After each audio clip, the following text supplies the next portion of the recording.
Tombak karajan luk 9 pasti bilanya adalah luk 9. Kemudian bilanya agak tebal dibandingkan dengan dapur tombak yang lainnya. Kalau kita pegang begini, ini walaupun pendek begini tapi kokoh ini. Ya. Kemudian sisi bilah paling bawah bentuknya menyudut. Ini sisi bilah paling bawah ini menyudut begini. Ya. Kemudian permukaan bilah ngadal meteng dengan odo-odo yang gemuk dan landai sehingga hampir tidak terlihat karena tidak terlalu menonjol di permukaan bilah. Kalau kita pegang sini dari samping sini, kita ke sini kelihatan odo-odonya, ya, kelihatan odo-odonya dan bilahnya ngadal meteng. Oke ya sahabat usaha. Kemudian dari sini bawah sampai ke atas ini semakin menipis bilahnya. Jadi di sini lebih tebal daripada di atas, sahabat pusaka Jawa. Ya. Sudah paham, Pak? Dan tombak karajan tergolong dapur yang langka, sahabat pusaka Jawa.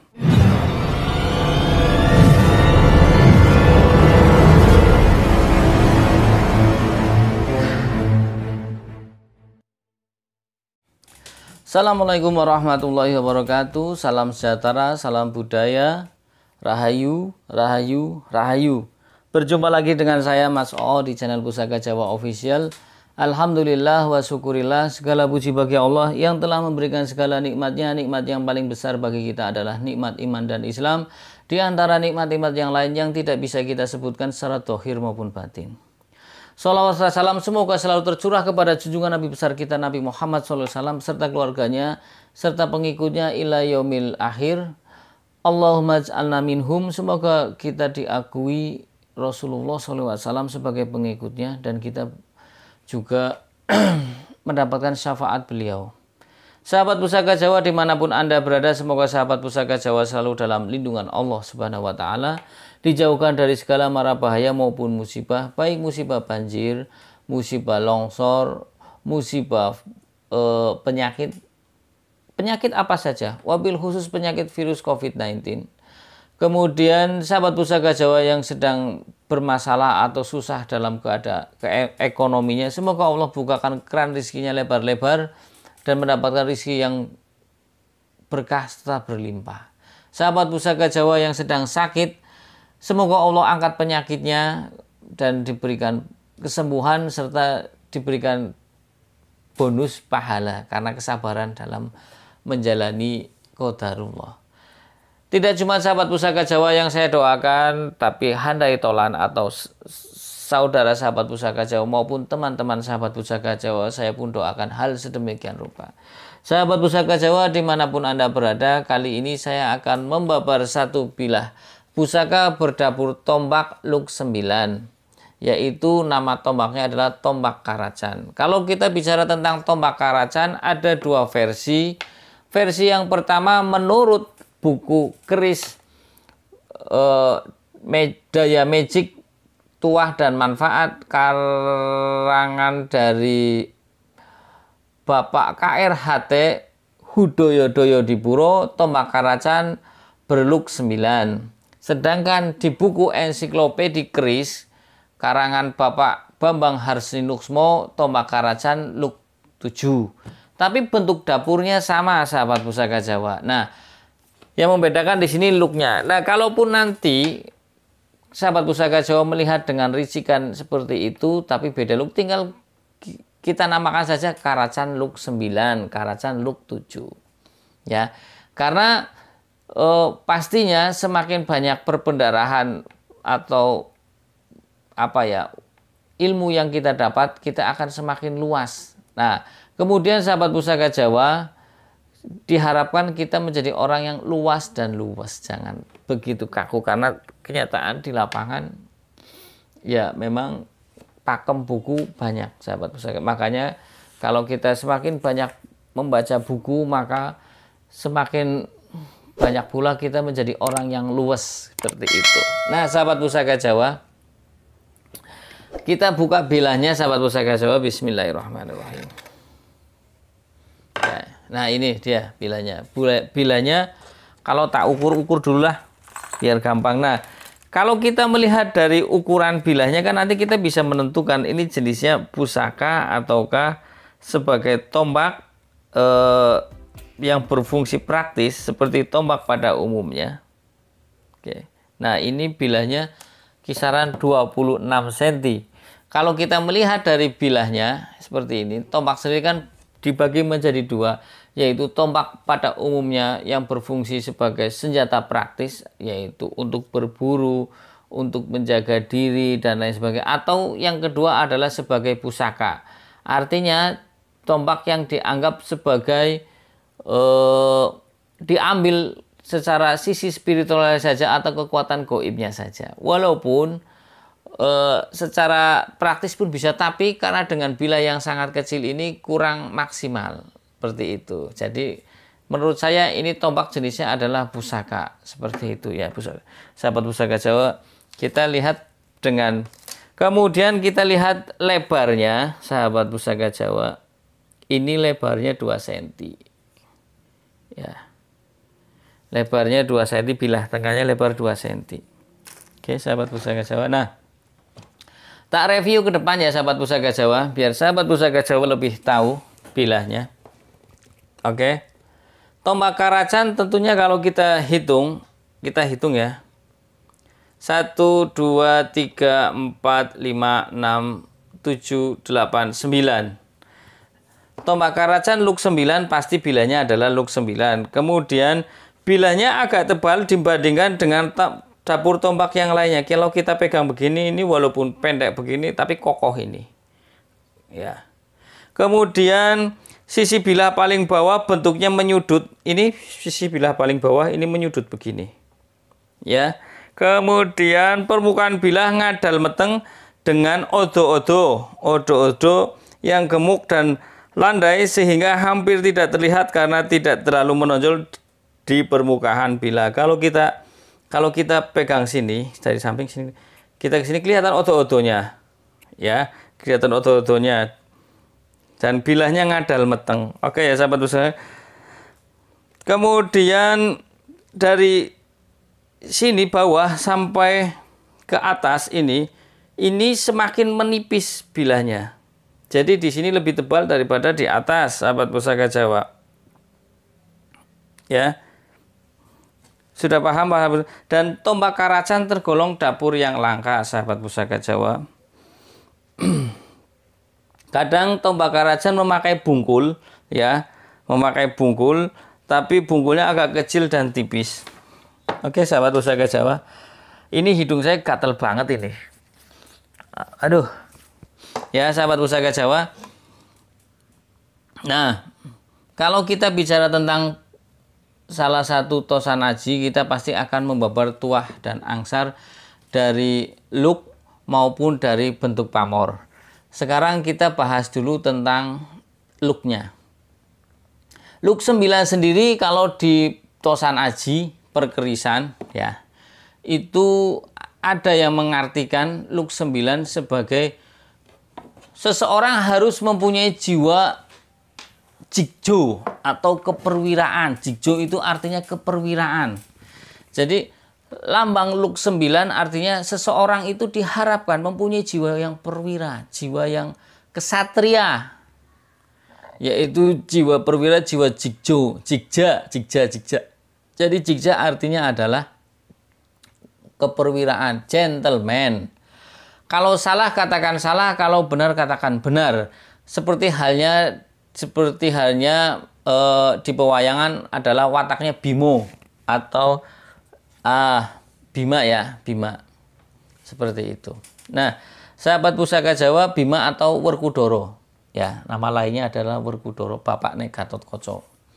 Sahabat Pusaka Jawa, sebagian pecinta keris beranggapan bahwasanya luk 9 makna dan filosofinya adalah permohonan kepada Tuhan Yang Maha Esa agar pemilik luk 9 mempunyai wibawa dan karisma yang besar sehingga dia menjadi pemimpin dan ditaati oleh bawahannya. Seperti itu. Jadi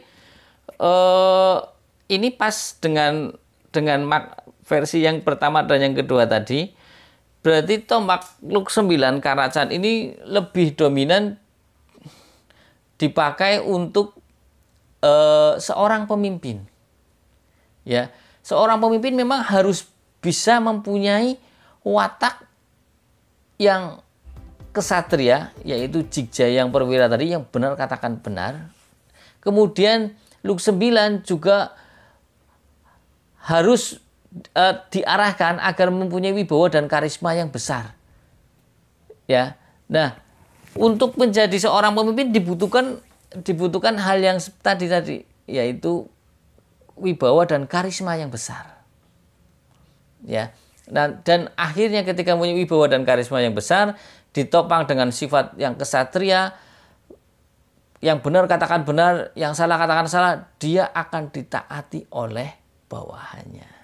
Oke, sekarang kita bahas tentang pamornya. Kalau kita melihat pamornya di sini, ini menurut saya pamornya tangkis. Kenapa? Di sini adalah pamor ngulit semongko, di sebelah sininya adalah ini ada full begini.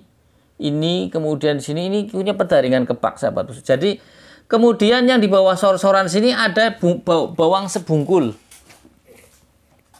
Ini ada seperti bawang yang diiris. Ini ya, sahabat Pusaka Jawa. Nah, ini juga di sini ada. Di bawah. Bawang sebungkul biasanya posisinya ada di bawah sor-soran. Biasanya dia mengikut dengan pamor-pamor yang lain seperti itu. Sekarang kita bahas dulu tentang pamor pedaringan kepak. Pamor pedaringan kepak, sebagian pecinta keris beranggapan tuah dan angsarnya adalah untuk memudahkan mencari rezeki, kemudian untuk memprotek si pemilik dari hal-hal negatif seperti sihir, tenung, dan lain sebagainya, dan untuk ketentraman berkeluarga. Oke ya. Jadi secara rizkinya pun lancar, hidupnya tentram, personalnya, orangnya pun dilindungi dari hal-hal yang negatif. Kemudian kalau ngulit semangka adalah agar si pemilik luas dalam pergaulan. Ya, sahabat Pusaka Jawa.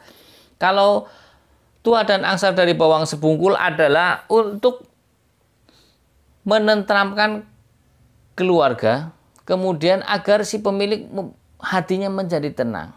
Jadi bawang sebungkul dengan pedaringan kebak fungsinya ada persamaannya, yaitu di ketentraman berkeluarga dan juga untuk ketenangan pemiliknya. Ini kalau kita bahas nanti, kita rangkum, pasti semuanya berkorelasi yang bagus. Ya, sahabat Pusaka Jawa. Nah, kalau kita melihat pucukan bilahnya, ini pucukan bilahnya ya. Ini pucukan bilahnya, ini sebetulnya nyujen, cuman karena mungkin sepuh, akhirnya ini agak cowel. Ini cowel entah kenapa, entah sepuh putus sendiri atau bekas buat nusuk atau bagaimana. Ya, seperti itu ya, sahabat Pusaka Jawa. Nah, kalau kita melihat selorok besinya, ini hitam kebiruan, sahabat Pusaka Jawa, hitam kebiruan ya. Dan ini metuknya, ini sepertinya ini bukan metuk iras, tapi metuk pasangan. Bentuk pasangan kan ada yang iras yang bergabung dengan bilah. Ini saya lihat sepertinya ini pasangan, bisa dicopot seperti itu. Nah, kalau kita bicara metuk yang pasangan itu melambangkan lingga dan yoni. Pesinya adalah lambang laki-laki, metuk yang pasangannya adalah lambang dari perempuan. Seperti itu. Tidak perlu dijabarkan lebih jauh, sahabat Pusaka Jawa lebih paham. Oke. Kemudian sahabat Pusaka Jawa, kalau kita melihat dari pasikutannya, ya. Ini yang pasikutannya yang wingit, prigel ya. Dari bawah sampai ke atas pun, bawah looknya biasa, sampai ke atas mulai meringkel lagi. Ini dan dari segi pamornya yang kesannya ngawat, sahabat Pusaka, menempel seperti menempel di bilah dengan kuat. Ini estimasi Mojopahit, sahabat Pusaka. Dengan tadi ciri-ciri ukuran yang 2 cm dan juga panjangnya tidak lebih ini. Biasanya seperti ini ciri-ciri dari Tangguh Mojopahit. Ya. Sahabat Pusaka Jawa, kemudian kalau kita melihat dari dari segi garapnya, ini pamornya tidak nerjang bila, karena ini ada pamornya bagus ini. Sebenarnya nggak nerjang bila. Sahabat pusaka bisa lihat nih. Kita dekatkan. Lihat ya, ini ada garisnya. Lihat secara detail. Ini nggak nerjang bila, sahabat pusaka Jawa tuh. Ya, lihat nih. Antara samping dengan pamor kanan kiri tuh, lihat ya. Itu nggak nerjang bila. Jadi ini sebenarnya garap bagus. Karena ciri-ciri dari garap keris maupun tombak maupun yang lain, pamor itu tidak nerjang bila. Ya. Dan ini mungkin yang korosi di pucuknya saja ini, kalau kanan kirinya masih bagus, ikunya lumayan lah sahabat pusaka Jawa. Nah, kalau kita rangkum sahabat pusaka Jawa, kalau kita rangkum keseluruhan, maksud dan tujuan dari sang pemesan tombak ini dan empu adalah tombak diharapkan pemilik tombak ini menjadi seorang pemimpin. Seorang pemimpin pastinya dibutuhkan satu wibawa dan karisma yang besar, kemudian mempunyai jiwa jigjo atau kesatria atau keperwiraan, yang baik katakan baik, yang buruk katakan buruk, sehingga dia ditaati oleh bawahannya. Nah, seorang pemimpin juga dibutuhkan pergaulan yang luas, ditopang dari ngulit semangka. Dan seorang pemimpin pun pastinya ketika menjadi seorang pemimpin, rezeki akan mudah datang. Nah, ini dari petaringan kebak. Ya. Kemudian ketika rezeki datang, maka pastinya dibutuhkan ketentraman dan ketenangan. Karena mempunyai banyak harta tapi tidak tentram keluarganya dan si pemilik tidak tenang, ya percuma. Seperti tidak mempunyai harta, akan kemerungsung bahasanya wong Jawa.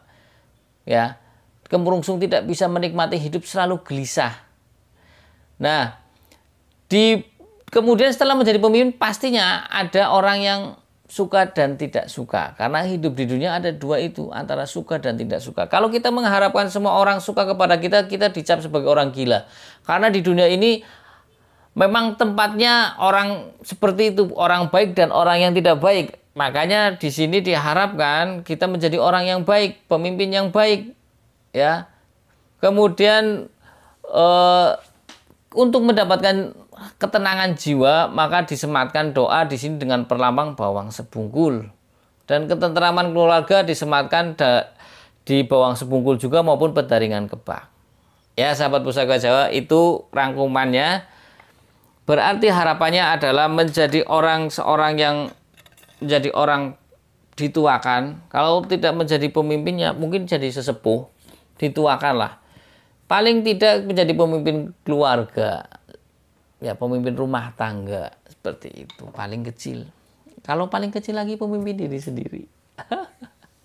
Ya sahabat pusaka Jawa, dari saya itu saja sahabat pusaka Jawa. Jika sahabat pusaka Jawa ada yang belum subscribe, silahkan pencet tombol subscribe, kemudian like, share, and comment. Jangan lupa pencet tombol notifikasi lonceng agar sahabat pusaka Jawa mendapatkan video terupdate dari saya.